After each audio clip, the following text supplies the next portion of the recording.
Assalamualaikum warahmatullahi wabarakatuh.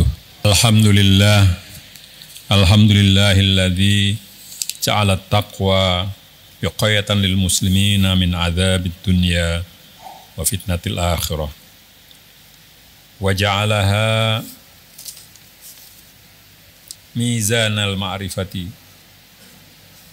li ma'rifati akramin nasi. Asyhadu an la ilaha illallah wahdahu la syarikalah wa asyhadu anna Muhammadan abduhu wa rasuluh. Arsalahu li yukhrijan nasa minaz zulumati ilan nur. Allahumma salli ala nabiyyika wa rasulika sayyidina Muhammad wa ala alihi wa sahabatihi ajma'in wa sallim. Amma ba'du. Fa ya ibadallah rahimakumullah, usikum bittaqwallah waj'alut taqwa junatan lakum min fitnatid dunya wa adzabil akhirah wa la tamutunna illa wa antum muslimun. Wadhkuru qawlaha ta'ala fi kitabihil karim. A'udzu billahi minasy syaithanir rajim. Alif lam ra. Kitabun anzalnahu ilaika litukhrijan nasa minadh dhulumati ilan nur bi'idzni rabbihim ila siratil azizil hamid. Allahilladzi lahu ma fis samawati wa ma fil ardi wa wailul lil kafirina min adzabin syadid. Alladzina yastahibbuna al hayatad dunya 'alal akhirati wa yasudduna an sabilillahi wa yabghunaha 'iwaja ulaika fi dhalalim ba'id. Shadaqallahul adzim. Jamaah kaum muslimin yang berbahagia, Islam datang sebagai pedoman manusia yang percaya di dalam menjalani kehidupan di dunia ini. Jadi fokusnya adalah membimbing manusia di dalam kehidupan di dunia agar dapat memperoleh kebahagiaan baik di dunia maupun di akhirat. Jadi bukan semata-mata untuk akhirat, tetapi dunia dan akhirat. Jadi dengan itu, atau kita memahami itu dengan melihat bahwa Al-Quran sebagai sumber pokok ajaran Islam itu menekankan pentingnya berbuat, pentingnya beramal, bekerja, pentingnya bekerja dengan sebaik-baiknya. Dan apa yang dilakukan dengan pekerjaan itu, dengan melakukan pekerjaan itu akan dilihat oleh Allah dan Rasul-Nya serta orang-orang mukmin. Artinya adalah bahwa kita sangat dianjurkan oleh Al-Quran untuk melakukan pekerjaan dengan sesungguh-sungguhnya, dengan sepenuh hati. Sehingga kita tidak malu ketika orang melihat hasil perbuatan kita. Karena apa? Karena apa yang kita kerjakan, hasil dari apa yang kita kerjakan, itu menunjukkan siapa kita. Pekerjaan yang tidak baik menunjukkan bahwa pelakunya ini memang tidak ahli atau ceroboh atau tidak bersungguh-sungguh dalam melakukan pekerjaan. Sebaliknya, kalau ada suatu hasil perbuatan itu, misalnya orang membuat barang itu, alat, misalnya begitu, dibuat dengan bentuk yang enak dipakai, misalnya begitu, lalu halus pengerjaannya dan tidak mudah rusak, maka orang segera tahu bahwa ini pembuatnya, orang yang membuat itu pasti orang yang cermat dan memikirkan betul bagaimana barang itu nanti digunakan oleh orang. Kita sekarang melihat banyak barang-barang yang dibuat secara asal-asalan. Alat dipakai sekali lalu sudah tidak bisa dipakai lagi. Baju, banyak juga baju yang baru dipakai 1-2 bulan sudah lepas jahitannya. Ini menunjukkan bahwa pembuatnya itu tidak melakukan perbuatannya dengan cermat, dengan sungguh-sungguh, dengan melihat kebaikan dari apa yang dihasilkannya. Dan padahal Al-Quran mengatakan, wa quli malu fasayarullahu amalakum wa rasuluhu wal mu'minun. Katakanlah agar orang-orang beriman itu berbuat atau bekerja, dan nanti Allah akan melihat apa yang dilakukan oleh mereka. Cuma demikian juga Rasulullah dan orang-orang mukmin. Lalu dikatakan wasaturadduna ila alimil ghaibi wasyahada wa yunabbiukum bima kuntum ta'malun. Kemudian kalian akan dikembalikan kepada Tuhan yang Maha mengetahui apa yang gaib, apa yang tersembunyi maupun apa yang kelihatan, yang bisa dilihat orang, dan akan diberitahu kepada kalian apa yang telah kalian perbuat. Maksudnya akan diberi penilaian bahwa kau dulu melakukannya dengan kurang cermat, kau melakukannya dengan asal jadi, kau melakukannya dengan tanpa keahlian yang cukup dan seterusnya. Ya. Lalu diceritakan dalam sebuah hadis, Ani Zubair bin Awam radhiyallahu anhu an Nabi sallallahu alaihi wasallam qala la ay ya'khudha ahadukum hablahu wa ya'ti bi husmati hatabin ala dhuhrihi fayabi'uha fayakuffa Allahu biha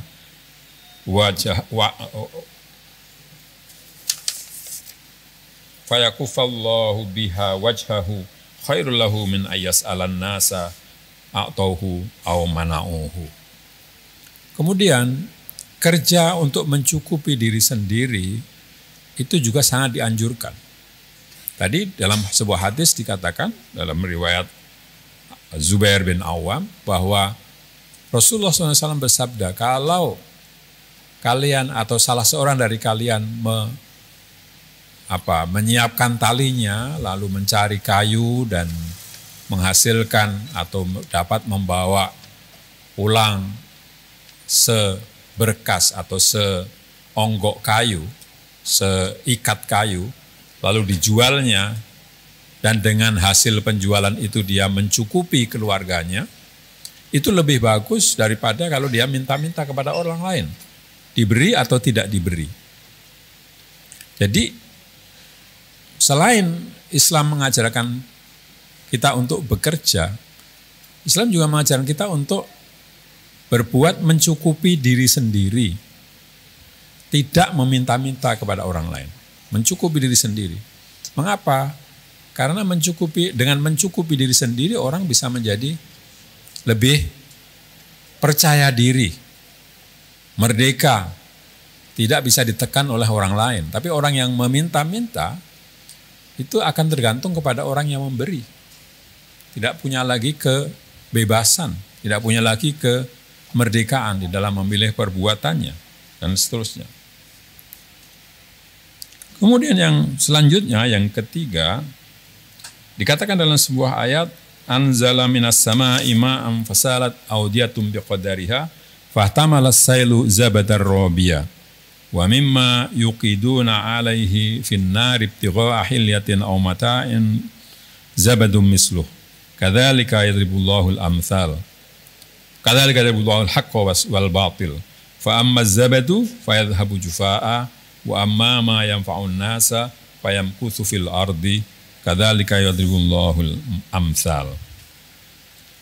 Disebutkan di dalam satu ayat bahwa air hujan, air yang turun, Allah menurunkan air hujan, lalu dari air hujan itu timbul kumpulan air yang banyak di lembah dan menimbulkan banjir. Pada banjir itu, setiap banjir, apalagi banjir yang datang dari air hujan, itu akan menyebabkan lahirnya zabadar robia, buih yang makin lama makin besar. Zabadar robia, buih yang makin lama makin besar. Demikian pula pada pembakaran emas dan perak yang mau dibuat daripadanya perhiasan. Itu juga ada zabat, ada semacam buih kalau pada air, pada pada besi atau pada perak, pada emas yang dibakar, itu muncul hal seperti itu juga yang membesar, lebih besar dari besinya atau emasnya atau peraknya. Ya. Tapi lalu disebutkan kadzalika yadribullahu al-haqqa bil wal batil. Demikian itulah Allah membuat perumpamaan atau menjelaskan bagaimana perbedaan antara yang benar dan yang batil. Yang benar adalah kalau dalam kasus banjir itu airnya, dan yang batil itu adalah buihnya. Pada pandai besi atau pembuat perhiasan itu yang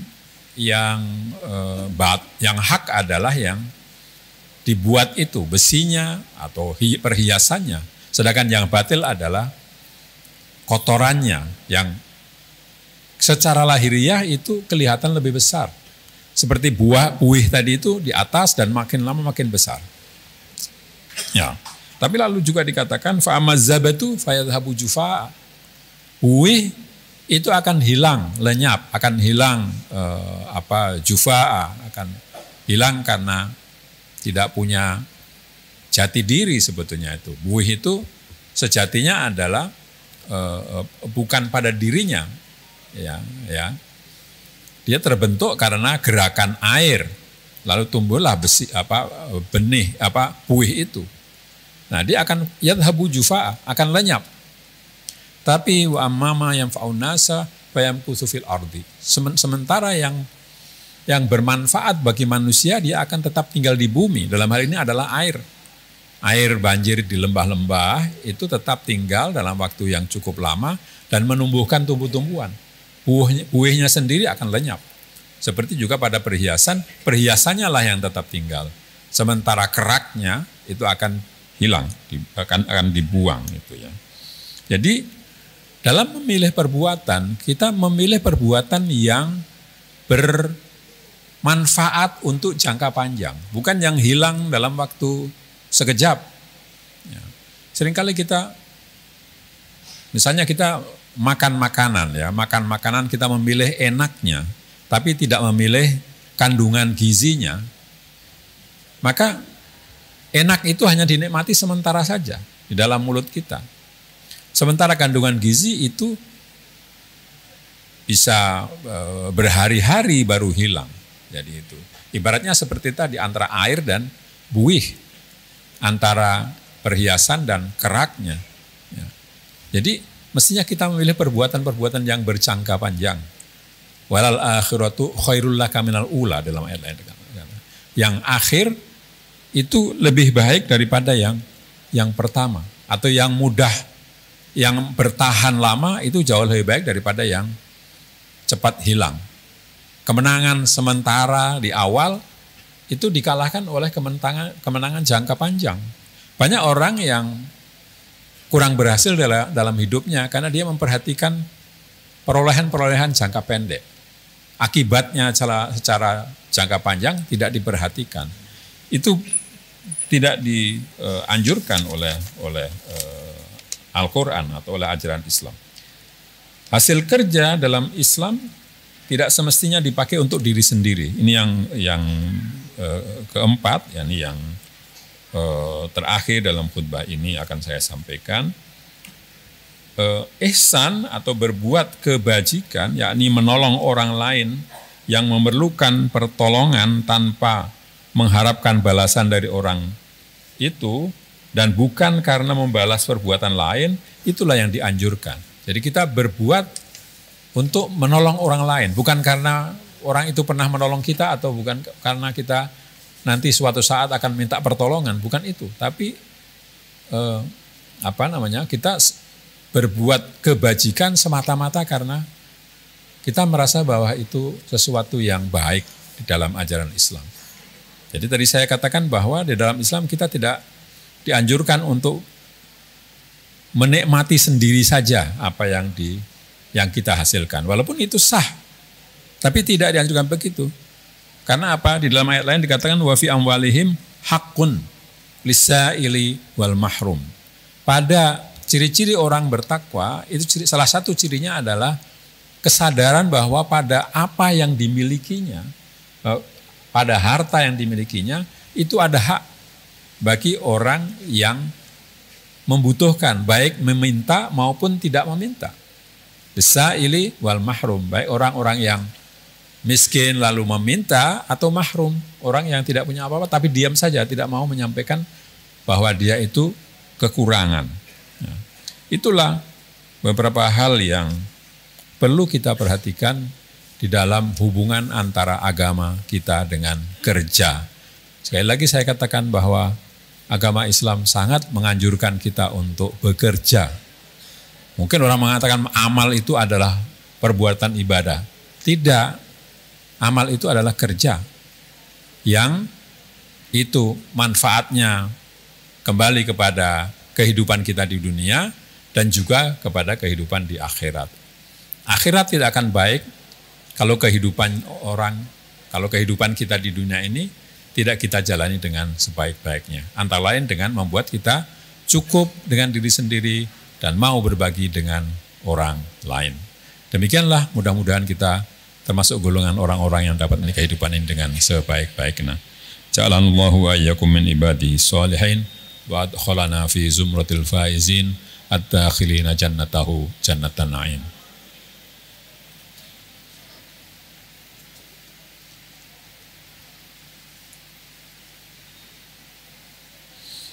Alhamdulillahilladzi hadana lihadza wa ma kunna linahtadiya laula an hadanallah.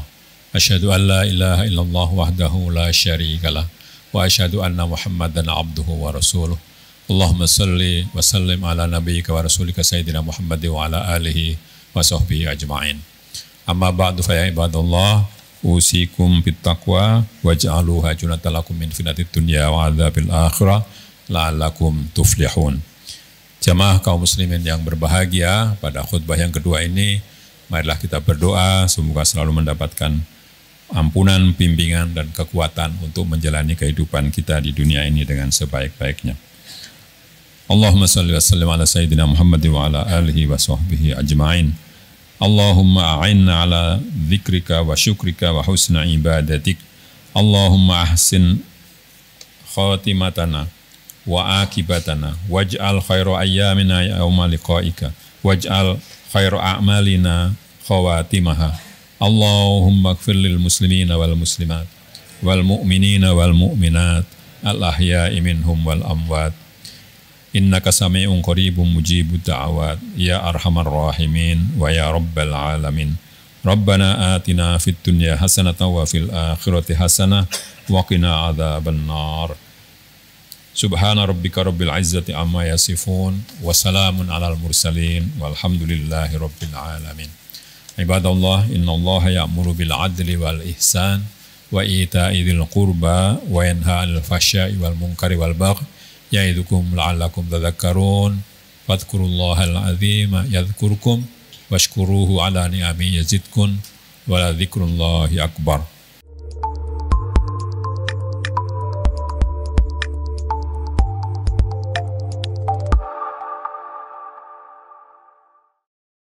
Hey!